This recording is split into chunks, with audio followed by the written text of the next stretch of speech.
స్వీతినే నమో నమః ఓం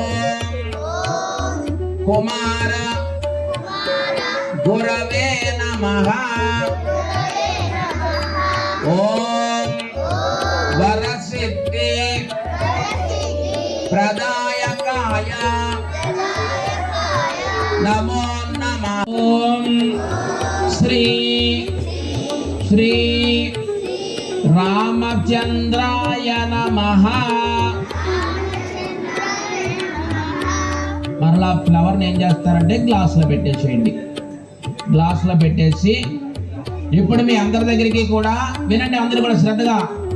ఇప్పుడు మీ అందరి దగ్గరికి కూడా మీ ప్లేట్ అందరి దగ్గరికి కూడా సరస్వతీదేవి మీ ఎదురుగా వచ్చి కూర్చుందన్నమాట అమ్మవారు. ఇప్పుడు అర్థమైందా? ఇప్పటి వరకు గణపతి ఉన్నాడు కదా, ఆ గణపతిని మీరు పిలిచినటువంటి సరస్వతి నమస్తుభ్యం వరదే కామరూపిణి విద్యారంభం కరిష్యామి సిద్ధిర్భవతు మే సదా అంటూ ఆ సరస్వతి మాతని పిలిచారు కదా. ఆ సరస్వతి మాత మీ అందరికీ కూడా మంచి విద్య నేర్పడం కోసం మీ ప్లేట్లో ఎదురుగా వచ్చి మీకు ఆపోజిట్ గా కూర్చుందన్నమాట అమ్మవారు. అవునా కాదా? అది